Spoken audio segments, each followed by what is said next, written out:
Welcome to Bloodbath and Beyond. Today we review the short film, The Quacky Slasher. Don't fuck with the duck.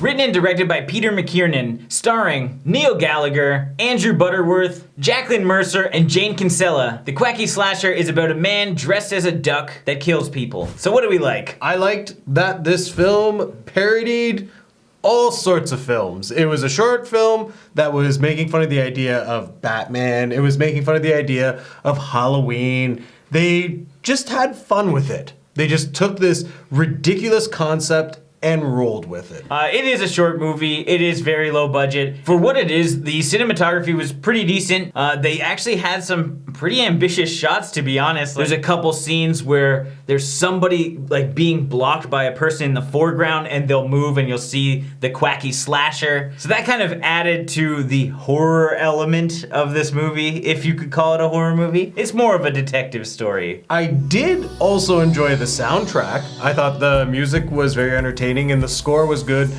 Another aspect of the parody in this film is they were making fun of horror films with the style of music that they were using. There were a couple practical effects in this film, and they were decent too. Like, you had like some neck slices and blood spraying. We had a practical rubber head that fell on the ground, which we've seen before when we did our review of Good Tidings. It was the same head. I do appreciate the practical effects they have, but there wouldn't be any if we didn't have a killer, and I liked the Quacky Slasher. I think his mask was cool. Yeah. I think that he looked just like Michael Myers with a duck mask. And I appreciate it. He could have ironed it. It was a little crinkly. It looked like they just like, oh, you got that thing in your trunk? Okay, give me it. Or I think they call it the boot. I think this is Irish or Scottish. It's because that Russian accent just throws you off. Johansson. I'm afraid so, boss. Faraday is dead. My source down at the police department told me someone walked into the shop and slit his throat. Maybe we'll hold him for the dislikes, which we should roll into right now. Handsome Johansson. I didn't love him, and I thought that he possibly had the worst accent. Oh, it's my own special facial moisturizer. I made it myself. He was also trying to be Zoolander. Yes, he definitely had Cold Steel or Blue Magnum or whatever the fuck he had going on. Basically, John's look on his Instagram. It looked dumb as hell, and I don't like his character at all. Sex bomb, Johansson's a sex bomb. I think that same thing could be said for many of the characters. I unfortunately did not like the comedy in this whatsoever. I did not care for the detectives. You crime scene man. What do you make of all this then?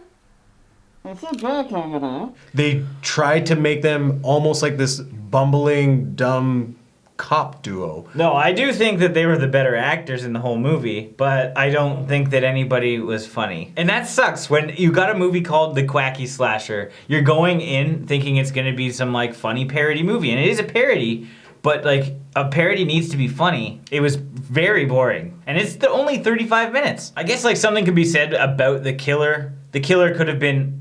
It could have had a bigger focus on the killer as opposed to like the mob bosses and the detectives. At the same point, when he did anything, you didn't really see anything. Kills are mainly off screen, and I get that because it is a short movie, but I would have liked to see him like do things. He just kind of lurked in the background, like that was his thing. It's a weird thing to dislike because we've never disliked that about like Michael Myers before, even though this is basically just Michael Myers, but it's a duck. And the whole concept, like, you know, it brings you those qualities where you want to see a duck killing. That's what's funny about the name Quacky Slasher and the whole idea. And if you don't really see him kill anyone, you're just gonna fade to black every time, then I don't really want to watch this. I would have rather just like stayed with our reaction and only watched the trailer. Like, the trailer showed all of the good parts in it. Just that thought of what a movie could be like is better than what the movie became. Oh, Michael loved animals, he did.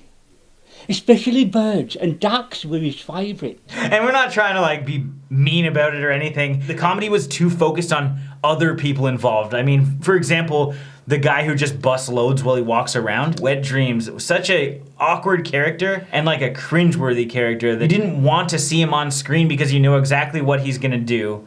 and it's just not funny the first time, and it's never funny when it's the 5th time in a very short amount of time. Now it's time for our final thoughts and ratings. I wasn't a big fan of this movie, but I understand what they were going for. I think as a short film, it could have been way shorter, and I'm glad it wasn't a feature film, though I do think it should have remained just a trailer. The concept is funny, but they didn't utilize the Quacky Slasher to its full potential, and they didn't leverage the duck jokes. There are a few here and there, but definitely not enough. It was competently shot, and it did have a decent soundtrack, but I didn't really enjoy it, mainly because of the comedy. So I'm gonna give this 1 toothbrush out of 5. I completely understand what they were going for with this film. In fact, I really liked the idea of them playing off of Halloween, and I did like the duck himself. I enjoyed the Quacky Slasher, but there's only so much you can really enjoy in such a short film where they're not focusing on that stuff, where they're focusing on all the wrong aspects. If they do attempt to try and make this as a feature film, they really should focus more on